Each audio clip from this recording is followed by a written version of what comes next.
तो joint stock company के case में क्या रहता है, ये एक लीगल एंटिटी है जो कि इसके ऑनर्स यानी कि जो शेयर होल्डर्स होते हैं वो इसके ऑनर होते हैं, उनसे ये अलग होती है।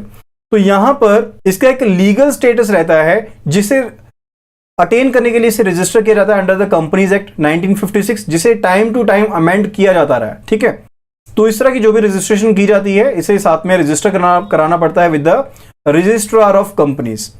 तो यहां पर ज्वाइंट स्टॉक कंपनी के केस में जो ऑनरशिप है एंड जो मैनेजमेंट है, ये दोनों अलग अलग फीचर्स हैं, यानी कि दो अलग अलग चीजें हैं जिसके ऊपर तो और काम किया जाता है। जो शेयर होल्डर्स है वो कौन है, ऑनर है, कंपनी के मालिक हैं। एंड ये पॉसिबल नहीं है कि वो share holders day to day basis पर काम का चलाने के लिए वो क्या करें, अपने राइट्स का इस्तेमाल करें। इसलिए वो क्या करते हैं, वो डायरेक्टर्स को एज रिप्रेजेंटेटिव अपॉइंट करते हैं जो कि बोर्ड ऑफ मैनेजमेंट को बनाते हैं। तो आप इस तरह से सोचिए, जो शेयर होल्डर्स हैं वो यहां पर अपॉइंट कर रहे हैं, वो यहां पर मैनेजमेंट को अपॉइंट कर रहे हैं। ओके, सेकंड जो फीचर है जो यहां पर, that is the transferability of shares, यानी कि जो शेयर्स हैं इनको ट्रांसफर किया जाता है एंड इसके ऊपर जो रूल्स एंड रेगुलेशंस चलेंगे वो किसके चलते हैं, सेबी के चलते हैं, that is securities and exchange board of India के चलते हैं।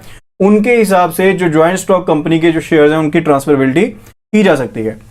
तो एज वी डिस्कस्ड कि जो ज्वाइंट स्टॉक कंपनी है ये एक लीगल पर्सन है, तो इसके पास क्या है, एक परपेचुअल सक्सेशन है, यानी कि परपेचुअल लीगल एग्जिस्टेंस है, यानी कि ये लगातार चलती रहेगी। किसी पर्सन के डेथ के ऊपर या फिर बोर्ड ऑफ डायरेक्टर के डेथ के ऊपर जो कंपनी है वो बंद नहीं होगी, वो लगातार चलती रहेगी।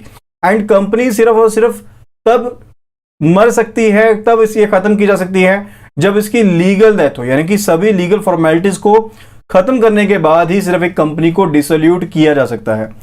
तो कंपनी जो है वो प्राइवेट भी हो सकती है, पब्लिक भी हो सकती है।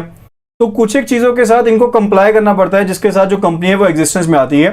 पहला है memorandum and articles of association, यानी कि जो भी ऑब्जेक्टिव्स हैं, जो भी पर्पसेस हैं उनको यहां पर मेंशन किया जाता है। ठीक है, यानी कि जो भी इंटरनल रूल्स हैं वो आर्टिकल ऑफ एसोसिएशन में बताए जाते हैं, जो भी एक्सटर्नल डूइंग्स रहेंगी वो मेमोरेंडम में बताए जाते हैं। अगर इसी तरह से जब किसी कंपनी को यहां पर शुरू किया जाता है ना, तो वहां पर सर्टिफिकेट ऑफ इनकॉर्पोरेशन मिलता है, दैट इज COI, जो रजिस्ट्रार ऑफ कंपनीज की तरफ से इशू किया जाता है। ये बेसिकली बर्थ सर्टिफिकेट है कंपनी का। एंड साथ ही एक रहता है certificate of commencement of business, जिसके साथ कोई कंपनी जो है वो अपना बिजनेस स्टार्ट कर सकती है।